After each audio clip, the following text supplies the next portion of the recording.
오늘 예배를 통해 치유와 회복의 역사가 일어나기를 기원합니다. 서로 인사 나눕니다.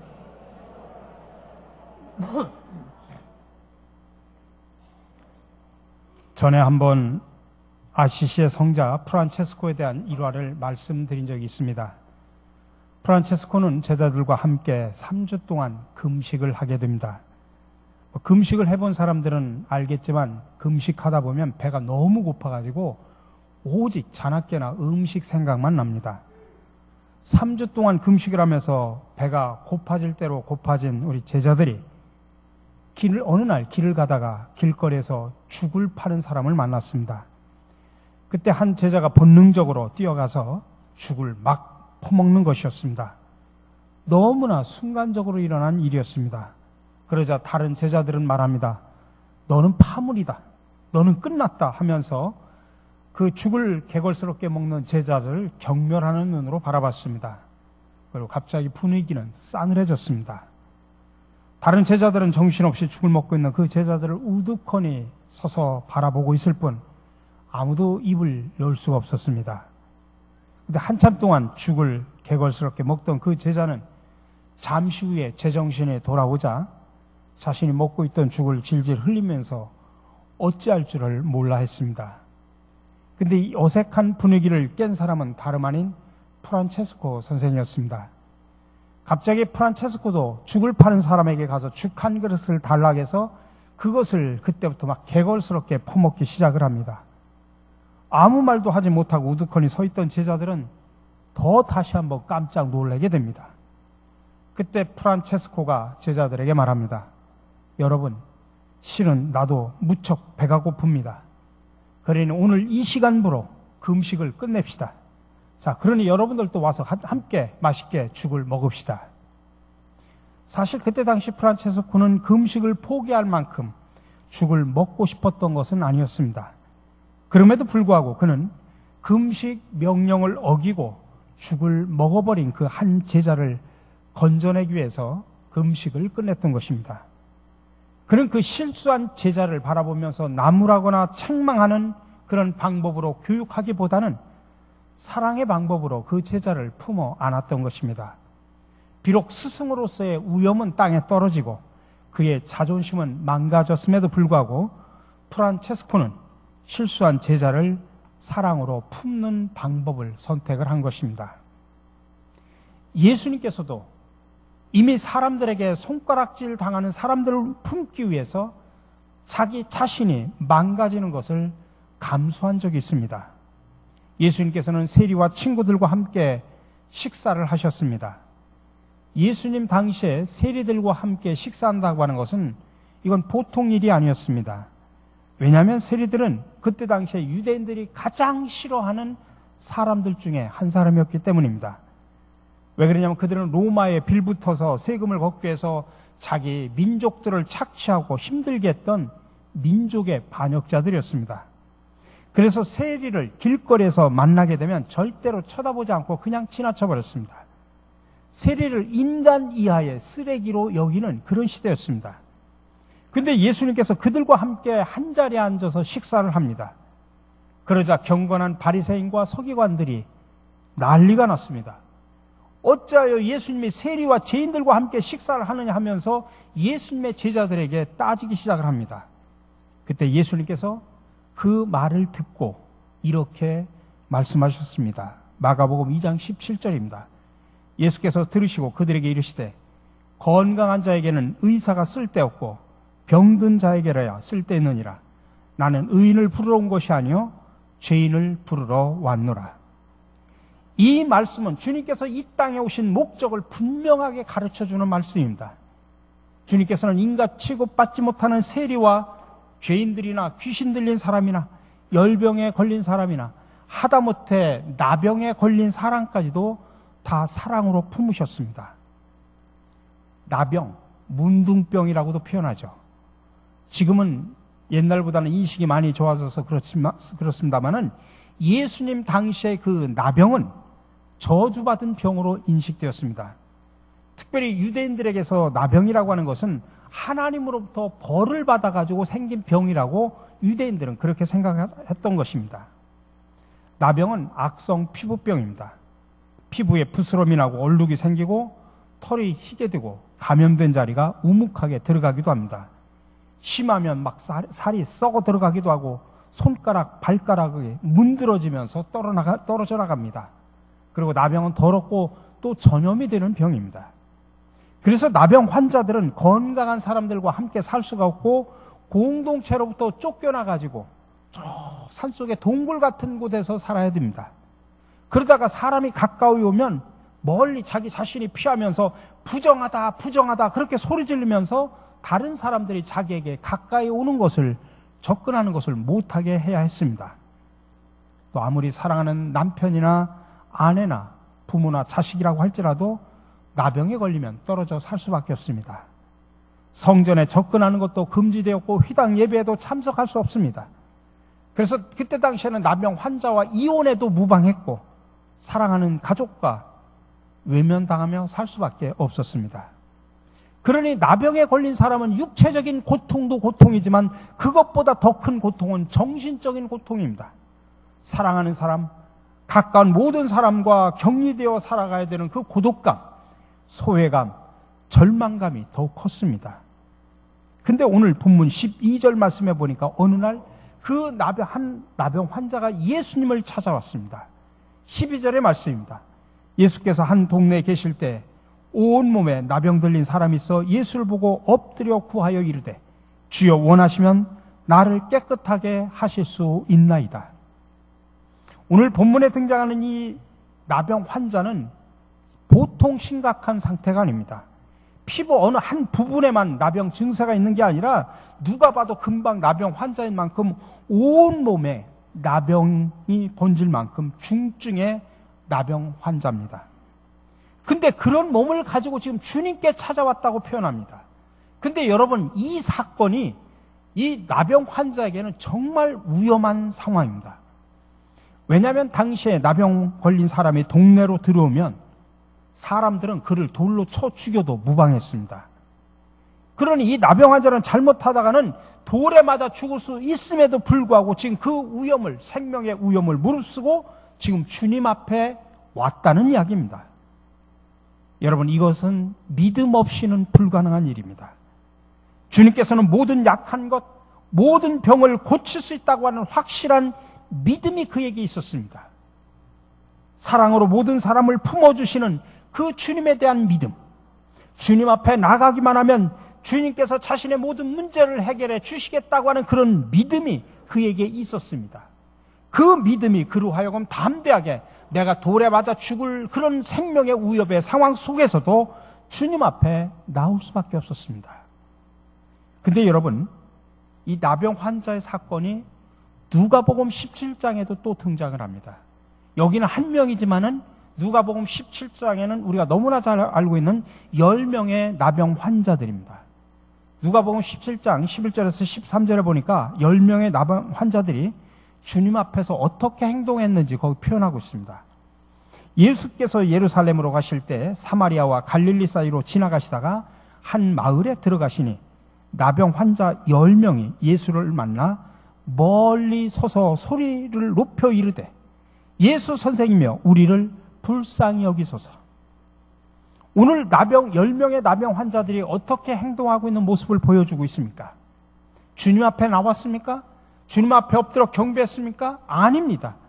그들은 주님 앞에 가까이 오지도 못하고 돌에 맞아 죽으니까 멀리 서서 10사람이 요즘 말로 하면 떼창을 하는 거예요. 막 10사람이 막 소리 질러서 멀리 서서 우리를 불쌍히 여기소서, 우리를 긍휼히 여기소서 가까이 가지도 못합니다. 근데 오늘 본문에 나오는 나병 환자는 달랐습니다.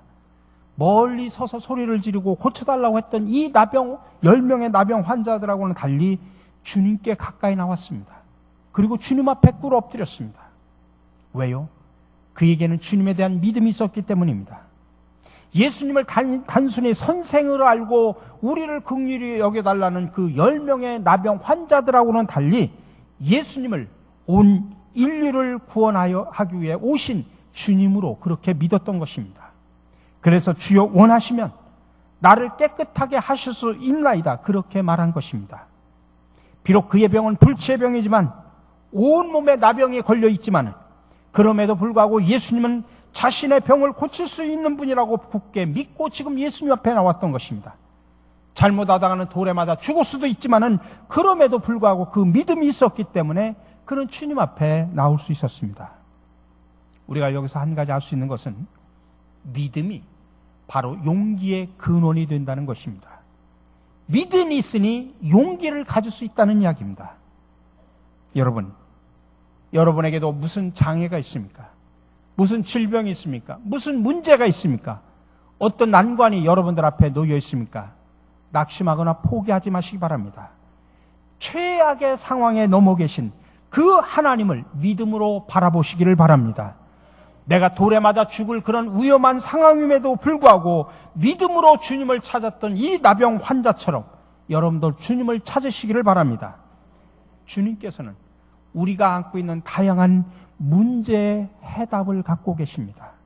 그 문제를 가지고 주님께 나아가는 사람은 주님께서는 결코 외면하지 않으십니다. 오늘 이 나병 환자에 대한 예수님의 반응을 보십시오. 13절의 말씀입니다. 예수께서 손을 내밀어 그에게 대시며 이르시되 내가 원하노니 깨끗함을 받으라 하신대 나병이 곧 떠나니라.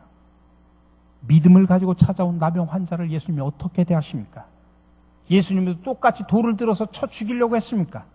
아니 재수없다고 침을 뱉으면서 예수님은 그냥 갈 길 가버렸습니까? 아닙니다.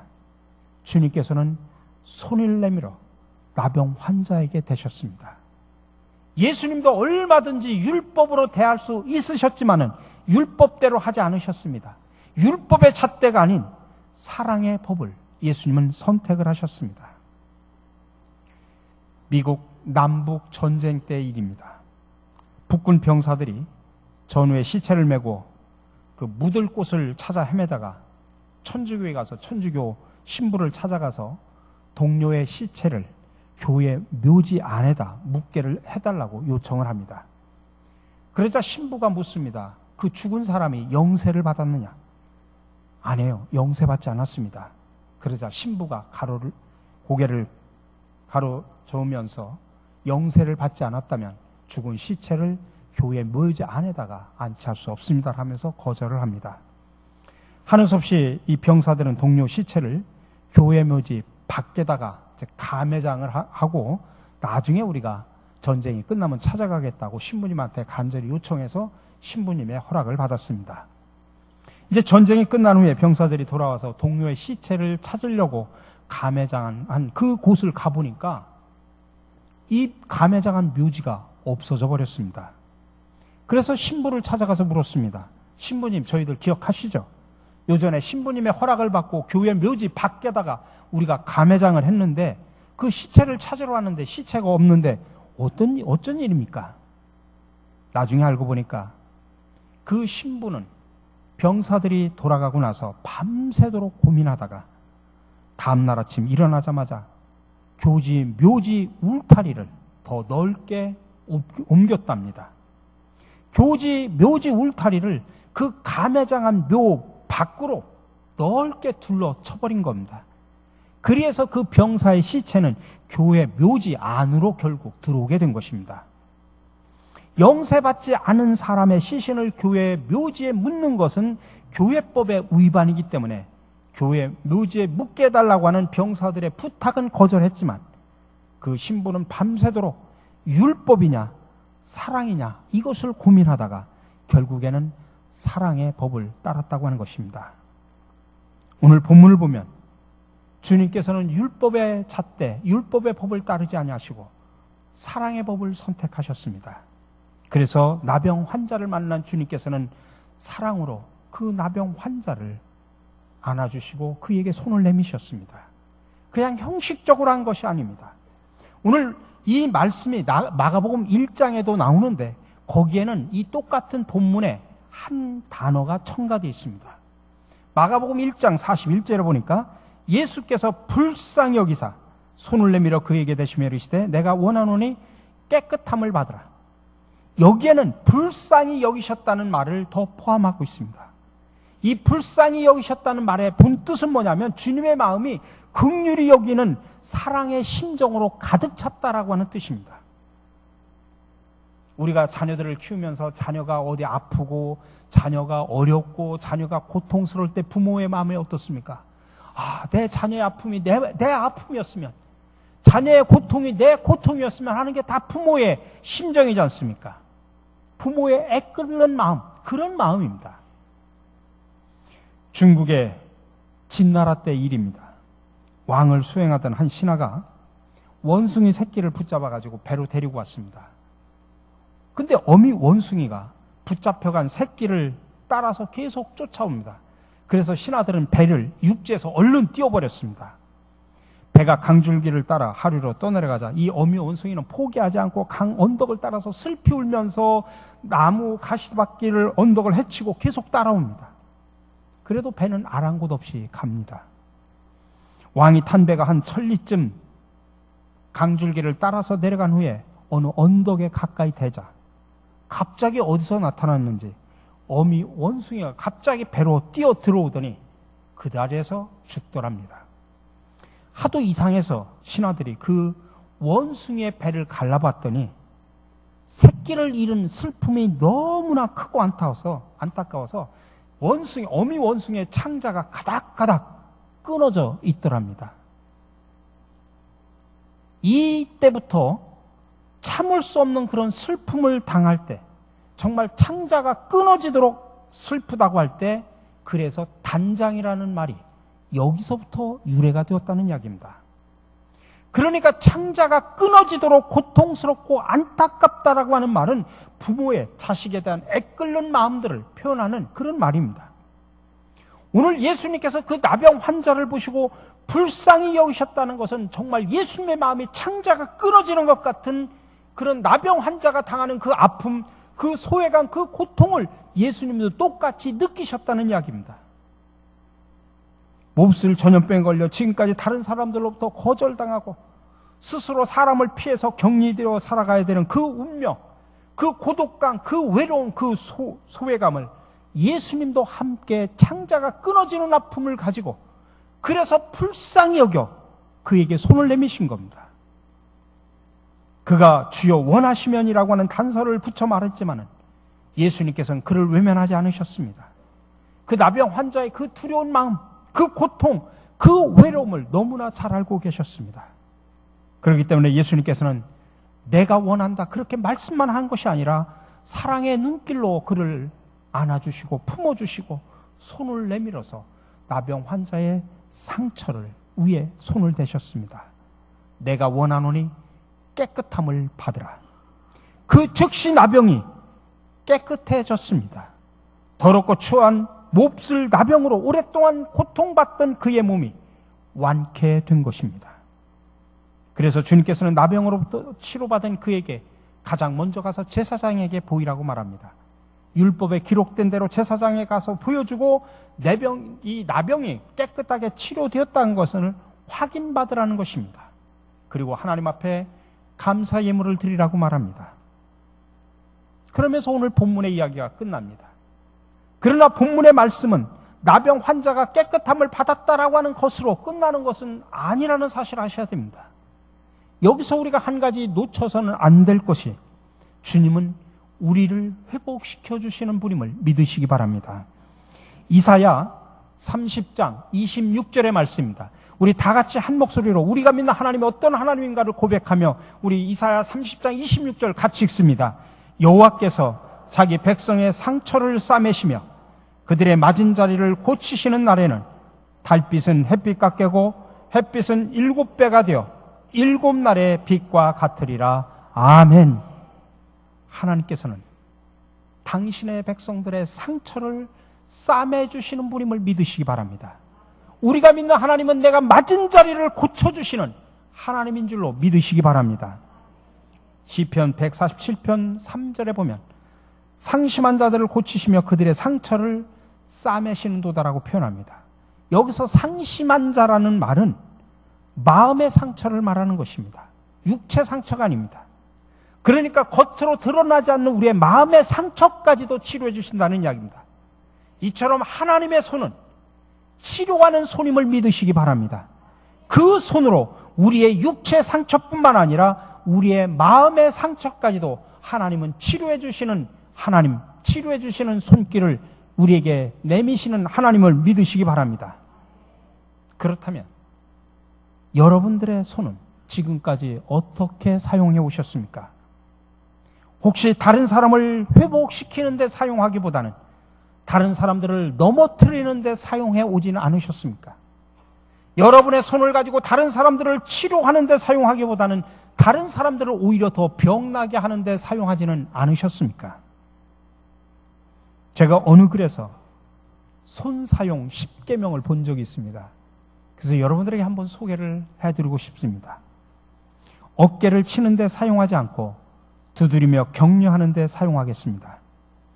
때려서 상처나는 데 사용하지 않고 싸매고 치료하는 데 사용하겠습니다.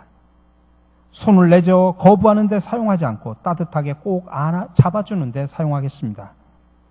도박하는 데 사용하지 않고 봉사하는 데 사용하겠습니다. 받기만 하는 데 사용하지 않고 나눠주는 데 사용하겠습니다. 손가락질하며 비방하는 데 사용하지 않고 위하여 기도하는 데 사용하겠습니다.